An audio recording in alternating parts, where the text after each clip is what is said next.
Assalamualaikum warahmatullahi wabarakatuh. Waalaikumsalam warahmatullahi wabarakatuh.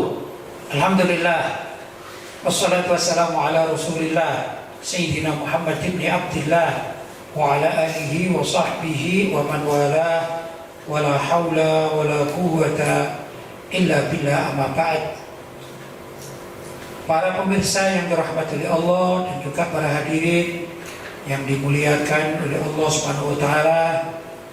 Alhamdulillah, Allah senantiasa memberikan kesehatan bagi kita sehingga kita bisa menjalankan suatu amalan yang sangat baik di bulan suci Ramadan, yaitu amalan talabul ilmi yang dikatakan oleh Nabi Shallallahu Alaihi Wasallam, talabul ilmi fardhun ala kulli muslimin, bahwa mencari ilmu itu adalah hukumnya fardu, kewajiban bagi setiap umat Islam, tentunya baik laki-laki maupun perempuan. Malam hari ini kita melanjutkan majelis taklim kita, yaitu majelis taklim pesantren Ribat Al-Murtadha Al-Islami Singosari Malang, dalam acara live streaming atau siaran langsung. Mudah-mudahan kegiatan malam hari ini membawa berkah bagi kita semua. Amin. Baik yang ada di studio atau di majelis ini, di aula ini, maupun yang mendengarkan di rumah di mana saja berada. Mudah-mudahan kita semua malam hari ini mendapatkan keberkahan bulan suci Ramadan. Amin. Mendapatkan pahala yang berlipat ganda dari Allah SWT, serta pengampunan dosa, entah itu dosa yang sengaja kita lakukan atau yang tidak sengaja, baik yang kita tahu maupun yang kita tidak tahu, baik itu dosa yang kecil termasuk juga dosa yang besar. Kita berharap mudah-mudahan semuanya itu diampuni oleh Allah SWT, dan bila mana ada kesalahan-kesalahan kelak di akhirat akan diringankan oleh Allah SWT, sehingga kita menjadi hamba Allah yang soleh dan solihah dan dicintai oleh Allah SWT, juga mendapatkan nadrah dari baginda Nabi Muhammad Sallallahu Alaihi Wasallam. Pada malam hari ini kita lanjutkan pembacaan buku Jaga Akidahmu. Ini karya saya yang sudah terbit. Sekarang sampai pada halaman 59 dengan judul Sholat Sunnah yang Dilarang. Ternyata ada sholat yang dilarang itu terkait dengan waktunya, waktu sholat, ya. Kalau sholat itu sendiri tiada lain isinya adalah doa. As-sholatu ya doa. Yang namanya sholat itu adalah doa, ya. Karena ini doa kepada Allah SWT, maka di dalam sholat itu banyak sekali kemanfaat bagi umat Islam. Namun ternyata ada waktu-waktu sholat yang dilarang di dalam syariat. Adapun kalau ada sholat yang dilarang oleh syariat adalah sholat yang tidak memenuhi rukun dan syaratnya. Itu zat sholatnya yang dilarang oleh syariat. Contoh misalnya, orang tidak punya wudhu, maka haram dia sholat. Maksudnya gerakan sholat tidak boleh, karena di dalam gerakan sholat itu aja kan rukuknya, ada sujudnya, ya kan? Maka bagi orang yang tidak punya wudhu tidak boleh ya mengikuti gerakan sholat. Itu namanya sholat yang dilarang di dalam syariat, tapi zat sholatnya. Namun ada juga sholatnya itu secara kualitas atau secara definisi sholat sudah dipenuhi, ada rukun dipenuhi, syaratnya dipenuhi, tapi waktunya nggak tepat. Ini juga menyebabkan dilarang atau diharamkan di dalam syariat. Jadi ada waktu-waktu yang tidak boleh kita ini melakukan sholat, ya. Ikhwan, ada memang beberapa amal ibadah itu yang terikat waktunya, muqayyad, ya, dan itu dilarang. Dilarang itu ada kalanya haram, ada kalanya cuma makruh, ya, untuk dilakukan tentang amalan ini. Contoh misalnya, azan itu kan baik, ya, azan adalah baik, ya. Kalau azannya itu subuh, atau misalnya kalau sekarang sholat subuhnya sekitar 4:30 gitu, ya, azan subuh 4:30, maka itu adalah suatu hal yang diperintahkan oleh syariat. Tapi tatkala azan, apalagi pakai toa, ya, pakai toa ini, azan itu jam 9 pagi, kira-kira apa yang terjadi? heboh masyarakat. Ya kan? Maka azan di saat bukan waktunya, yaitu 9 pagi misalnya, ini dilarang. Tapi larangan di sini bukan larangan haram, tapi larangan makruh. Ya, karena nggak ada keterikatan secara langsung itu haram tidak haram dalam hukum baik dalam Al-Quran maupun hadis, tidak ada. Tapi ada orang azan jam 9 pagi, bukan latihan ya azan betulan, misalnya di masjid pakai mimbaran atau pakai toa, kira-kira apa yang terjadi? Ramai masyarakat, ya dah. Dan itu tidak bagus gitu. Jadi ada beberapa amalan-amalan yang memang tidak baik, tidak bagus dikerjakan selain dari apa yang ditentukan oleh syariat. Ada yang malam takbir misalnya. Malam takbir itu kan bagus hanya takbiran gitu ya. Tapi kalau malam takbir dilakukan di waktu yang lain, ya nggak bagus. Ya. Tapi kalau sendiri-sendiri misalnya ada orang bertakbir sendiri, Allahu Akbar, Allahu Akbar, Allahu Akbar. Nanti kata lagi, setelah itu setengah jam berikutnya dia mengatakan Allahu Akbar walillahil hamd. Boleh-boleh saja kan? Ya. Tapi kalau dirangkai Allahu Akbar, Allahu Akbar, Allahu Akbar, terus la ilaha illallah wallahu akbar, Allahu Akbar walillahil hamd. Seperti takbiran malam hari raya. Menjadi apa? Ya nggak bagus karena bukan waktunya. Begitu, ini namanya larangan secara makruh. Paham ya? Tapi kalau di saat waktu malam malam takbiran, malam Idul Fitri dan malam Idul Adha, maka disunahkan untuk memperbanyak takbiran. Demikian dan seterusnya. Paham ya? Jadi perlu diketahui malam hari ini kita membicarakan tentang sholat, tapi di sini sholat sunnah yang dimaksudkan. Kalau sholat fardu kan sudah ada berapa kali itu? 5 waktu, 5 kali, 5 waktu, 17 rakaat. Ya, itu sholat subuh sudah ada waktunya, sholat zuhur sudah ada waktunya, sholat asar ada waktunya, sholat maghrib ada waktunya, sholat isya ada waktunya. Ini sholat sunnah. Paham ya? Sholat sunnah. Ayo kita perdengarkan dan dibaca tentang judul sholat sunnah yang dilarang. Silakan. Bismillahirrahmanirrahim. Sholat sunnah yang dilarang.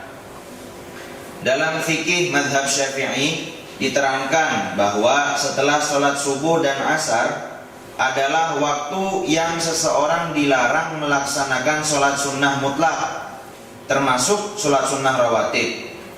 Larangan ini sesuai dengan riwayat sahabat Abu Sa'id Al-Khudri radhiyallahu anhu yang mengatakan bahwa Rasulullah Shallallahu Alaihi Wasallam bersabda, janganlah sholat sunnah sesudah asar hingga terbenam matahari, dan janganlah pula sholat sunnah sesudah sholat subuh hingga terbit matahari. Hadis riwayat Imam Muslim. Betul. Jadi sholat rawatib, sholat sunnah rawatib maksudnya adalah sholat sunnah qobliyah dan ba'diyah. Qobliyah itu sebelum sholat fardu, ba'diyah adalah setelah sholat fardu. Tapi sholat rawatib ini ada yang dilarang waktunya, yaitu kalau orang usai sholat asar, ya, bukan setelah azan asar, tapi setelah sholat asar. Seseorang yang sudah sholat asar maka haram hukumnya sholat sunnah setelahnya. Begitu. Entah itu sholat asarnya di tengah-tengah waktu. Misalkan durasi sholat asar misalnya ya, itu mulai jam 4 sampai jam 5:30 misalnya ya, itu durasi sholat asar. Entah itu orang ini melakukan sholat asar pada awal waktunya, gitu ya. Awal waktu itu begini, bahkan dia tidak sholat sunnah qobliyah, begitu azan langsung sholat asar, dia tidak sempat sholat qobliyah. Maka setelah dia sholat asar, ini haram melakukan sholat sunnah. Paham? Atau dia datangnya itu, misalnya dia datang ke musola, gampangnya begitu, 4:30 dia belum sholat asar, paham ya? Kemudian dia sholat asar waktu 4:30, maka setelah sholat asar, paham ya? Setelahnya itu sampai menjelang jam 5:30 haram untuk apa? Sholat sunnah. Jadi bukan durasi waktunya, tapi yang diharamkan setelah melaksanakan sholat asar. Gampangnya begini, kalau misalnya ada jamaah sholat di musola atau di masjid tepat waktu, udah, maka orang-orang yang sholat berjamaah di masjid yang tepat waktu itu sebelum sholat asar berjamaah, dia boleh melaksanakan sholat sunnah, namanya sunnah qobliyah. Sudah selesai ya. Kemudian mereka sholat asar, paham ya, berjamaah. Nah setelah jamaah ini sholat asar, assalamualaikum, selesai, maka jamaah ini haram sholat sunnah. Nah, adapun kalau ada orang datang baru, bukan masbuk, memang sangat terlambat ya, enggak nututi, tidak mendapati sholat berjamaah ini. Dia datang ke masjid atau tempat mushola itu dan orang-orang sudah salam semua, maka orang yang baru datang ini masih boleh melaksanakan sholat sebelum dia sholat asar, namanya qobliyah. Tapi begitu dia sholat asar ya, salam kemudian salam terakhir, maka haram baginya untuk sholat sunnah. Jadi begini, larangan itu bukan karena waktu ya, bukan durasi waktu jam berapanya dilarang, tapi terikat dengan orang yang sholat asar, itu terikat. Jam berapapun setelah sholat asar itu di waktu asar, setelahnya maka dia haram untuk sholat sunnah. Nah, demikian juga dengan sholat subuh, paham ya? Jangan diartikan bahwa oh jam sekian itu berarti haram sholat, jam sekian masih boleh. Bukan jam, tapi tergantung terikat dengan perilaku atau amalan seseorang terhadap kapan dia sholat asar maupun sholat subuh. Setelah itu diharamkan untuk sholat sunnah. Nah, lanjut. Dalam hadis riwayat Imam Ahmad diceritakan, ada seorang sahabat Nabi yang setelah asar melakukan sholat sunnah ba'diyah. Nah ini ba'diyah ya. Maka ditegur oleh Sayyidina Umar bin Khattab. Beliau berkata, sesungguhnya Rasulullah Shallallahu Alaihi Wasallam melarang sholat sunnah setelah asar. Nah ini jelas ya. Jadi di zaman Sayyidina Umar bin Khattab radhiyallahu ta'ala anhu mendapati ada seorang sahabat yang sholat ba'diyah asar ya. Kemudian ditegur dan dikatakan Nabi itu melarang seseorang sholat setelah melaksanakan sholat asar. Jelas, lanjut. Lantas, mengapa Rasulullah Shallallahu Alaihi Wasallam melarang sholat dalam dua waktu tersebut? Ternyata Rasulullah Shallallahu Alaihi Wasallam melarang sholat sunnah pada dua waktu tersebut karena matahari terbit itu di antara dua tanduk setan dan terbenam juga di antara dua tanduk setan. Maksudnya, pada saat itulah dari kalangan bangsa setan sedang beribadah menyembah matahari. Ya, istilah tanduk setan artinya matahari berada di tanduk setan karena setan digambarkan bertanduk kemudian sujud. Sujud kepada apa? Kepada matahari yang sedang terbit maupun sedang tenggelam, sehingga dikatakan ini matahari berada pada di tengah-tengah tanduk setan ya, agar tidak serupa antara seseorang itu dengan perilaku setan yang menyembah matahari, maka diharamkan untuk sholat sunnah. Itu kaitannya ya. Dikatakan dalam hadis man tashabba biqaumin fahuwa minhum. Nah, siapa orang menyerupai perilaku suatu kaum, maka dia akan digolongkan dengan kaum tersebut. Kalau kaumnya itu setan sedang sujud menyembah matahari terbit maupun terbenam, kok ada orang juga sujud ya dalam keadaan matahari dan matahari terbenam serta terbit atau terbit, maka ditakutkan saat itu dia menyerupai perilaku kaum setan, gitu maksudnya.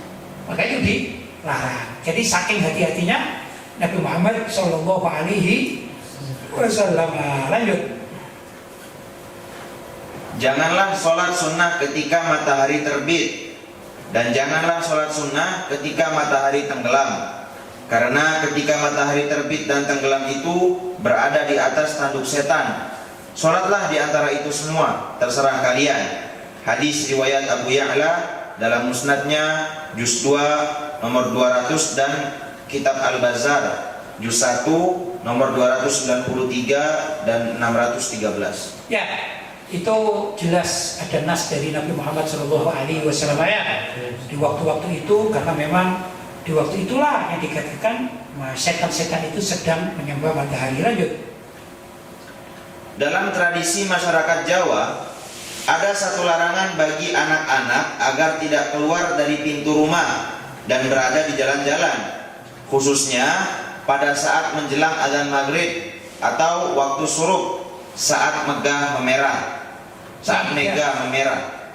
Maka para orang tua akan mengatakan semisal, "Nah, kalau kamu berada di jalan di saat waktu syuruk, nanti kamu akan diculik oleh hantu wewe gombel." Ya, jadi gini ya, masyarakat Jawa itu dulu itu memberikan pemahaman kepada ulama-ulama yang berada di tanah Jawa itu dulu memberikan pemahaman kepada masyarakat secara mudah, dan mereka tidak ribet dengan dalil-dalil gitu ya. Bukan berarti mereka tidak paham dalil, tapi agar masyarakat itu bisa mengamalkan, itu utamanya. Ada apa orang hafal dalil-dalil 1000 dalil tapi kalau tidak diamalkan? Kan mending orang itu mengamalkan ajaran Islam walaupun dirinya hanya tabe mengikut kepada ulama-ulama. Saya yakin ulama fulan bin fulan ini benar-benar memahami agama dan mengajarkan keislaman, tentu mereka tidak sembarangan. Maka masyarakat Jawa itu paham. Antara lain ini ajaran ya. Nah, dulu zaman saya ini saya masih mendapat hal itu. Saya nggak tahu kalau sekarang ya. Tapi saya kira di kampung-kampung atau di desa-desa itu masih, saya kira ya. Itu kalau anak-anak remaja atau anak-anak kecil, kalau sudah waktu sorub itu maksudnya adalah ba'dal asar, waktunya sudah mega itu memerah, itu bahasa Jawanya sorub. Ya, bahasa Jawanya apa? Waktu sorub ya, jadi memerah gitu. Itu zaman dulu kan banyak namanya orang. Kalau sekarang kan hiburan orang itu handphone ini kan. Kalau zaman dulu kan tidak main di jalan. Zaman orang zaman dahulu kala main layang-layang, main kelereng kan di jalan. Kalau zaman sekarang ada di mana? Di rumah kamar masing-masing dengan handphone dan masing-masing ya.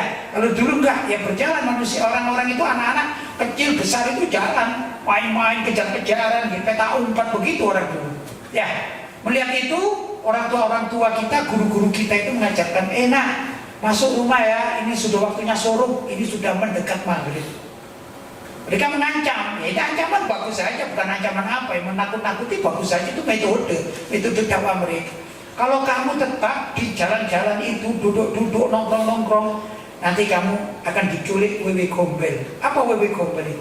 Digambarkan wewe gombel itu adalah setan, mungkin bahasa kita adalah hantu gitu ya. Hantu ada kalanya dia wanita, ada juga yang laki, tapi yang terkenal ada hantu wanita dengan rambut yang merumbai gitu ya, matanya besar itu, badannya juga begitu, itu akan menculik anak kecil-kecil katanya, wewe gombel. Otomatis kita anak kecil kan takut, sudah saya masuk aja, masuk rumah daripada diculik hantu yang namanya wewe gombel. Nah, pertanyaannya apa benar wewe gombel menculik? Wallahu ta'ala alam. Tapi yang jelas di saat itu yang digambarkan wewe gombel itu kan setan, ya, atau jin gitu ya, setan. Setan itu ya jin. Walaupun jin itu dibagi dua. Jin itu ada yang muslim, tapi ada jin juga yang kafir. Nah, jin kafir itu salah satunya namanya setan, kan gitu ya.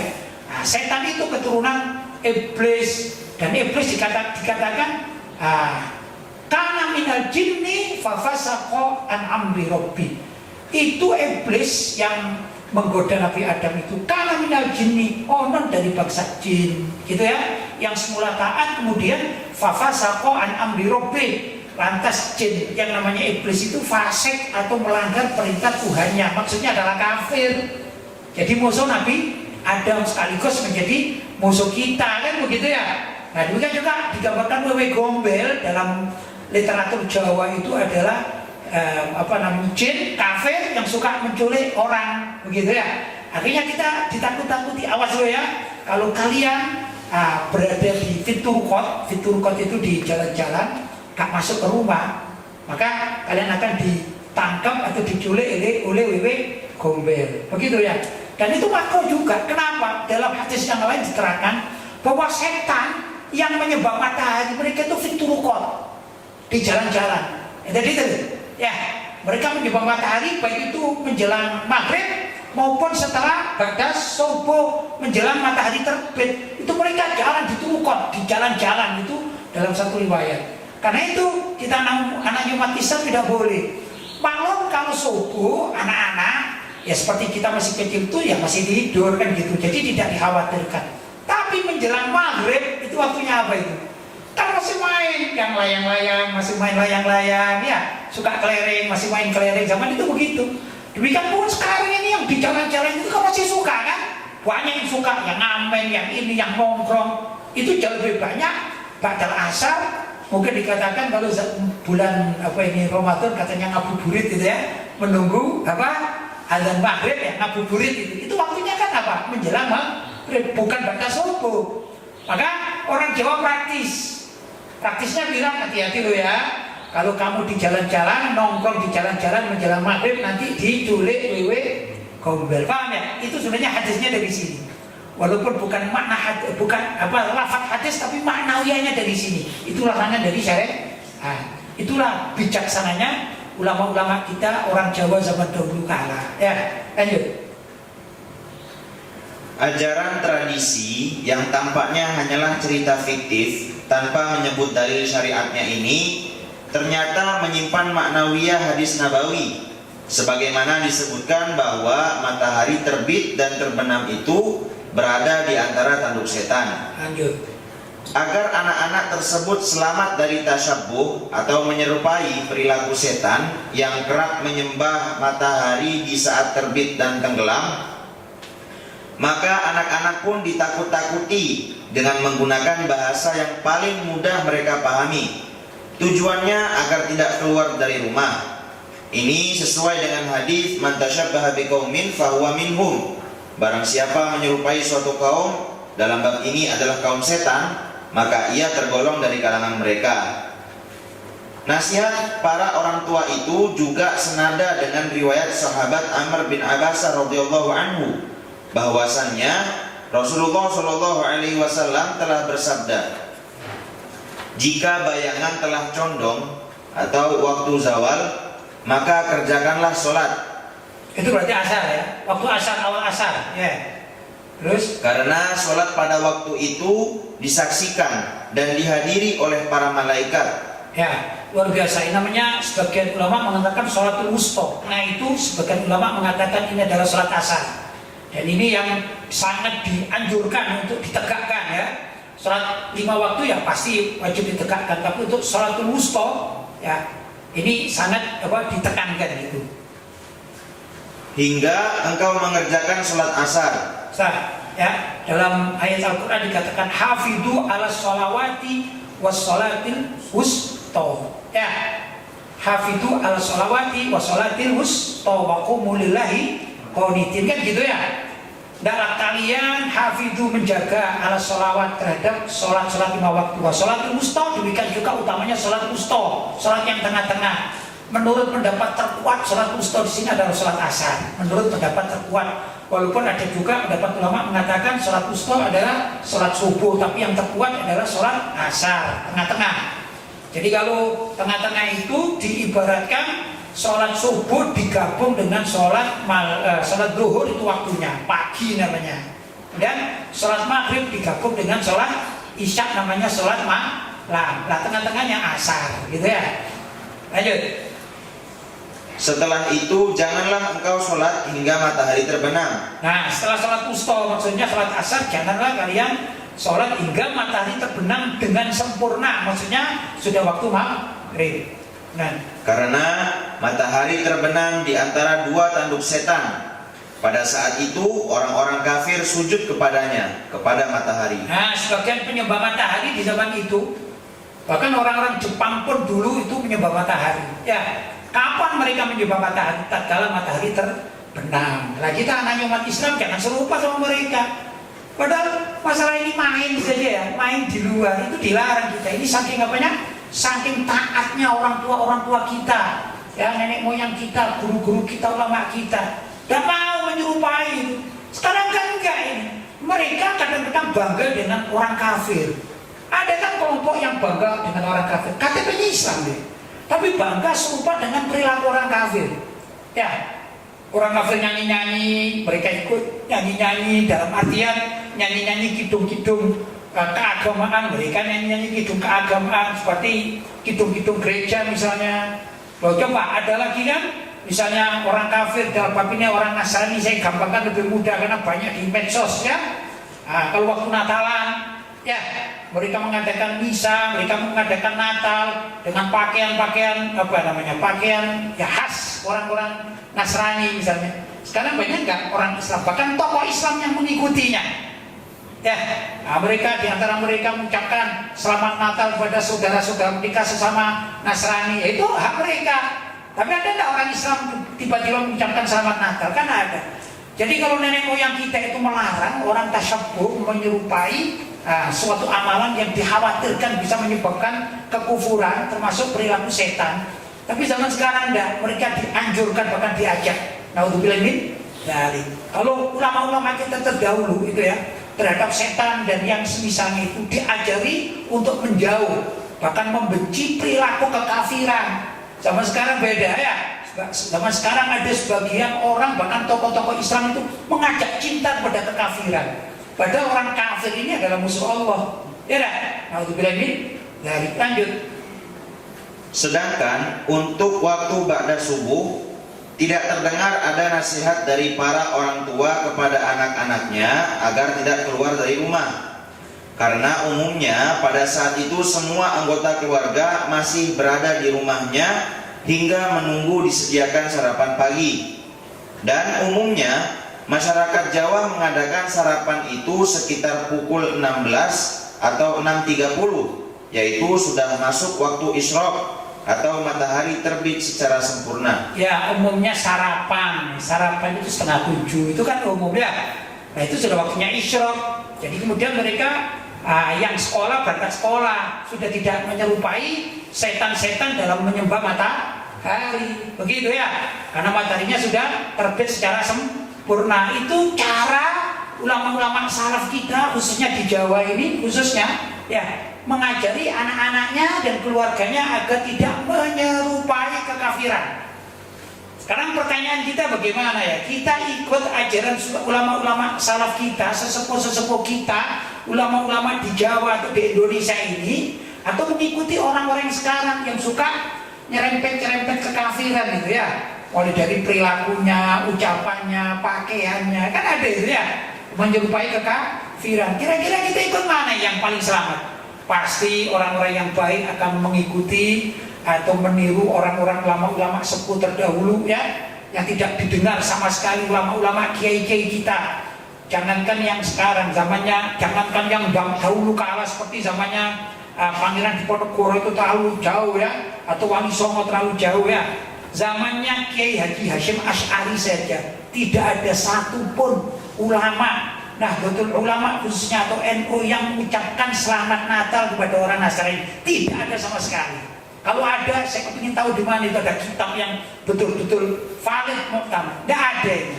Karena itu saya katakan kalau ada orang NU zaman sekarang tiba-tiba mengucapkan selamat Natal, ini adalah pengkhianatan kepada para pendiri NU, karena para pendiri NU itu yang diajarkan seperti ini contohnya, ya, menjauh dari kekafiran, bukan tanpa mendekat kepada kekafiran. Itu yang semestinya. Paham ya? Lanjut.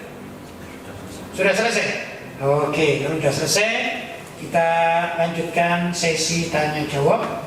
Mudah-mudahan yang jadi dibaca itu ada manfaatnya, dan mudah-mudahan kita bisa mengamalkan agar dalam kehidupan kita ini kita tetap wajib menjaga akidah kita sebagaimana yang diajarkan oleh para ulama salaf terdahulu maupun ulama salaf Indonesia. Maksudnya adalah ulama-ulama yang hidup di Indonesia, tapi bukan ulama-ulama yang cinta kekafiran, melainkan ulama-ulama yang takut masyarakat terjerumus kepada kekafiran. Itu harapan kita. Lanjut. Alhamdulillah Pak Kiai, pertanyaan sudah masuk kepada kami. Langsung saja saya bacakan pertanyaan yang pertama. Assalamualaikum warahmatullahi wabarakatuh. Waalaikumsalam warahmatullahi wabarakatuh. Pak Kiai, saya ingin bertanya, apakah batal sholat saya di dalam melaksanakan sholat wajib saya bangkis dan saya mengucapkan alhamdulillah? Atas jawabannya saya ucapkan terima kasih Pak Kiai. Bangkis, kata lain bersin ya. atau orang Jawa bilang wahing. Nah, itu ya. Mungkin prakteknya nah gitu ya. Gitu ya. Itu prakteknya namanya bangkis atau apa? Bersin. Orang Jawa bilang apa? Wahing, wajing atau wahing, ya itulah bahasa. Saya kira setiap suku di Indonesia itu punya istilah yang berbeda-beda ya. Nah ini kalau di Kalimantan ini, dari Kalimantan apa itu namanya? Wahim. Wahim, ya boleh wahim lah. Kalau di Jawa sini ada wajing, ada wahing, ya hampir sama lah ya. Ada bersin atau apa tadi situ? Bangkis. Nah, oke. Ini pertanyaannya, kalau orang sholat kemudian dia ini apa namanya sedang bersin gitu ya, gitu. Nah, kemudian secara spontan, karena kalau di luar sudah biasa, gitu. Alhamdulillah, spontanitas.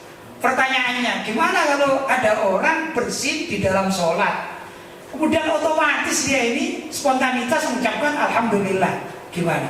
Menurut Imam Nawawi, ya itu tidak batal, karena sholat itu pertama ya, karena sholat itu mengandung doa, sedangkan kalimat alhamdulillah itu juga doa. Satu.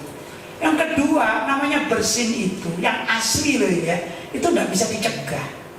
Jadi bersin itu tidak dibuat-buat. Misalnya cari bersin gimana caranya? Sulit, tidak bisa. Ya, tapi bersin itu bisa diatur misalnya, aduh, tidak enak gitu. Kita menahan, mungkin bisa, tapi belum tentu berhasil juga. Artinya, artinya perilaku atau kejadian bersin itu adalah kejadian yang tidak disengaja. Demikian juga tatkala orang itu bersin di dalam sholat itu bukan kesengajaan, dan sulit untuk dicegah. Maka peristiwa yang demikian itu tidak membatalkan sholat. Dan umumnya orang bersin itu maksimal 3 kali umumnya ya.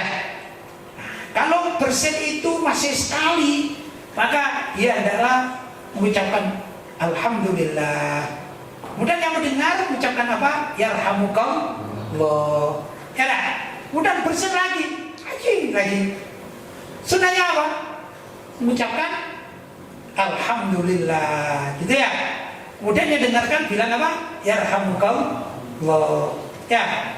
Adapun yang ketiga, dia bersin 3 kali, ini dianggap sakit. Dia mengucapkan alhamdulillah, maka yang mendengarkan mengucapkan syafaqallah, Allah yashfik atau syafaqallah, semoga Allah memberikan kesembuhan pada dirimu, karena dianggap sakit. Umum di mana-mana, ini bersin yang biasa, bukan bersin yang sakit. Itu 2 kali ya, maksimal 2 kali, maksimal 3 kali, tapi umumnya sekali selesai. Kadang-kadang masih gatal, kemudian 2 kali ya. Kemudian yang 3 kali, nah ini dikatakan apa? Sakit, ini dianggap sakit, paham ya? Tapi itu tidak membatalkan sholat. Beda kalau memang sengaja ya, apa? Mungkin ada obat dulu ya, dulu ini saya masih kecil itu ada obat bubuk gitu. Nah ini juga manfaat. Ini dimasukkan di hidung. Kalau dimasukkan di hidung tiba-tiba kita bersin. Saya nggak tahu sekarang masih ada nggak obat itu.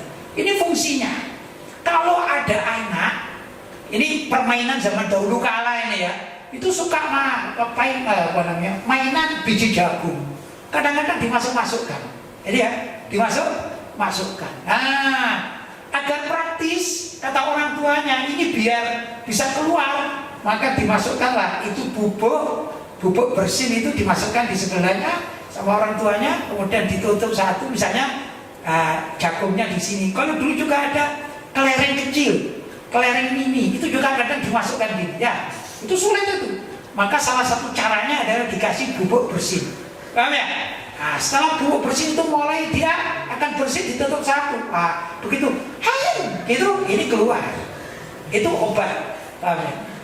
Sekali lagi ini masalah sholat. Kalau ada orang sholat iseng, wah biar nanti bersin, mau takbir, misalnya usolli fardhu dhuhri 4 raka'at mustaqbilal qiblati imaman atau makmuman lillahi ta'ala, ngambil bersin ini kan. Wah ini jelas kesengajaan, bisa batal ini ya. Tapi kalau bersin yang normal sebagaimana ditanyakan tadi, apalagi dia mengucapkan alhamdulillah, itu menurut Imam Nawawi ya tidak batal. Paham? Lanjut. Pertanyaan selanjutnya, Assalamualaikum warahmatullahi wabarakatuh. Waalaikumsalam warahmatullahi wabarakatuh. Pak Kiai, apa benar perhiasan yang tidak dipakai atau hanya dijadikan sebagai simpanan itu wajib zakat? Coba. Wajib zakat meskipun hanya berupa kalung dan cincin. Baik, perhiasan ya. Perhiasan itu hulliyah, itu khusus untuk wanita ya. Laki-laki haram. Laki-laki tidak boleh menggunakan perhiasan emas, haram ya. Misalnya ada sekarang laki-laki bertindih, tidak boleh ya. Pertama, bertindih sendiri bagi laki-laki tidak bagus. Ini akhlak muruannya kurang bagus. Laki-laki berkalung juga ini bukan haknya ya. Laki-laki ya seperti kita yang alhamdulillah sininya bersih ya, tidak pakai kalung. Nah, kadang-kadang aksesoris bagi laki-laki itu ada dua yang umum. Yang umum apa itu? Ini jam tangan sama cincin. Apa ya? Jam tangan sama cincin. Paham? Kalau orang yang sakit seperti saya ini, karena sakit ini maka perlu kacamata. Bolehlah kacamata ini dikatakan memang alat kebutuhan. Seperti saya ini tidak bisa, kalau mau baca berjalan tanpa kacamata itu tidak bisa ya. Makanya namanya alat bantu.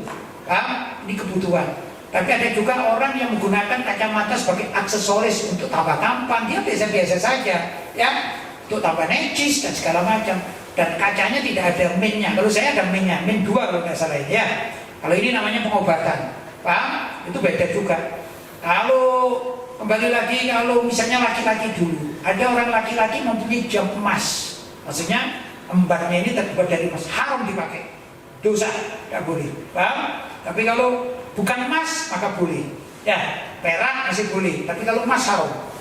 Kedua juga cincin, orang laki-laki punya cincin batunya bagus, kalau embarnya ini juga dari emas hukumnya haram.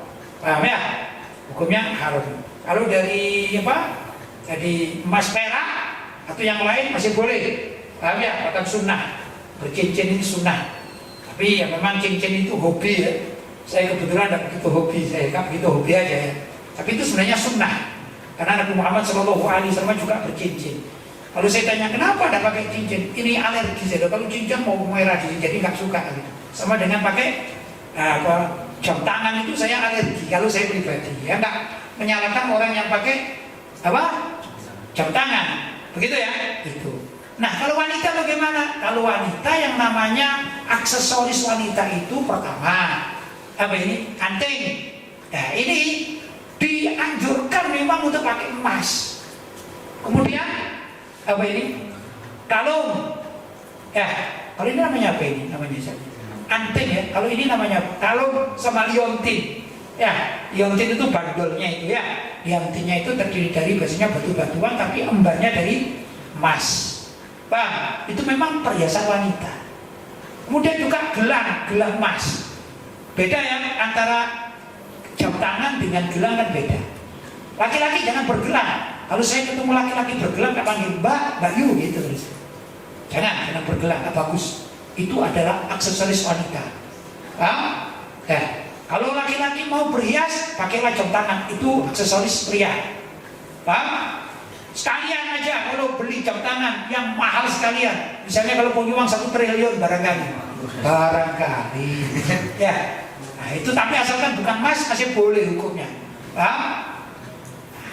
Bukan masalah di sini saya menganjurkan, tapi itu boleh. Tapi kalau misalnya ada laki-laki pakai jam emas, bukan jam emas, apa nih? Gelang emas, walaupun harganya cuma 100.000 haram hukumnya. Ada lagi bingle namanya. Apa bingle itu? Bagi wanita ini kaki, mata kaki ini dikasih juga seperti gelang gitu. Itu kalau di wanita-wanita Arab banyak, atau wanita India saya juga melihat seperti itu banyak ya, namanya bingle. Orang zaman dulu kala di Jawa ini juga melakukan seperti itu, pakai bingle dan istilahnya. Itu terdiri dari emas boleh. Paham ya? Terdiri dari emas boleh. Kemudian ada juga gigi. Nah, gigi itu ada 2 macam.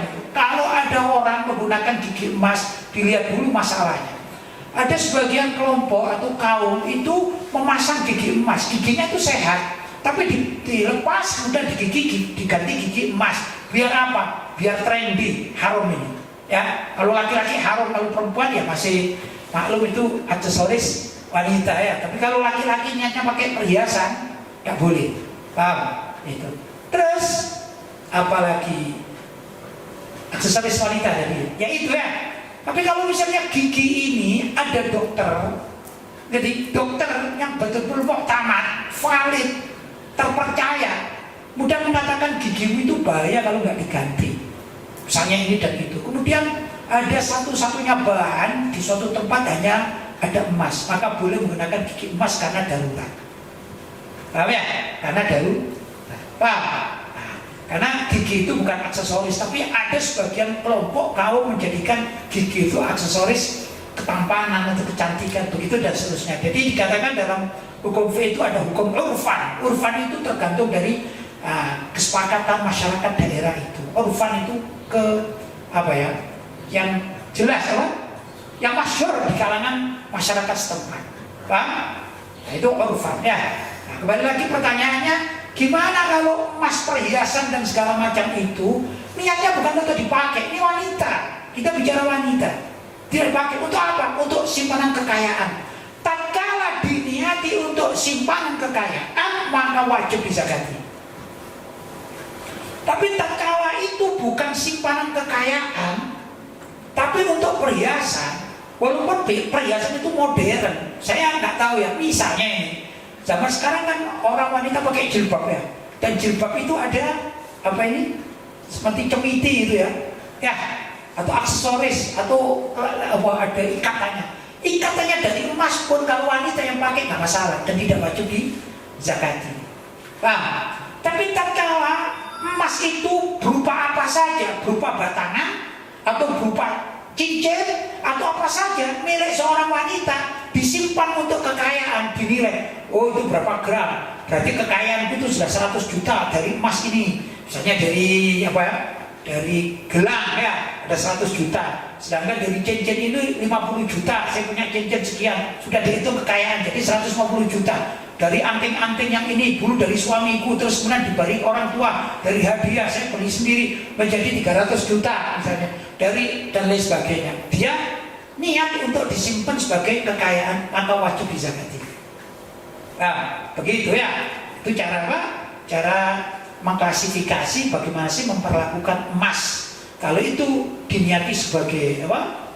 Sebagai perhiasan. Perhiasan itu misalnya begini. Dia ada tempat ya, misalnya saya gambarkan ada 2 almari ya. Almari yang kiri ini untuk perhiasan, almari yang kanan untuk tempat penyimpanan kekayaan.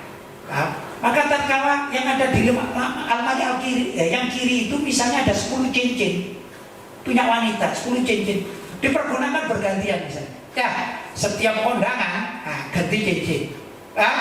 Nanti misalnya tanggal 1 ganti cincin ini A, kemudian tanggal 3 ada kondangan lagi, ganti cincin B, tanggal 5 ada kondangan lagi, demikian seterusnya, maka tidak kena zakat.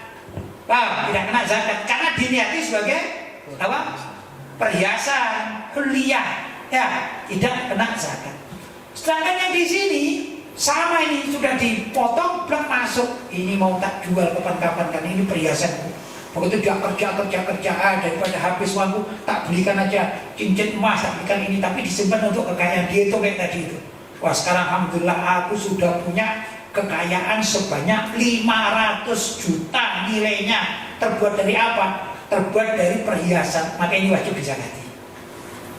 Nah, wajib dizakati. Jadi zakat itu juga ada beda-bedanya ya. Saya contohkan zakat ya, zakat perdagangan. Ada orang punya mobil, biar tahu zakat ya. Ada orang punya mobil itu, maka mobil itu bisa wajib dizakati, tapi ada juga mobil yang tidak wajib dizakati. Apa? Kalau mobil pribadi, saya punya mobil pribadi, ya Innova, tidak wajib dizakati. Karena saya niat beli untuk kendaraan, untuk pergi, untuk ini, untuk keluarga, sebagaimana umumnya. Tapi kalau saya ini penjual, memang jual beli mobil, walaupun berganti-ganti. Misalnya saya punya dana 300 juta misalnya, saya niati untuk jual beli mobil bekas. Setiap beli atau pulangkan, saya cari yang 150 juta. Berarti di rumah saya ada berapa? 2 unit mobil. Karena saya niati zakat, saya niati kerja. Ini setahun sekali, dua-duanya ini wajib dizakati.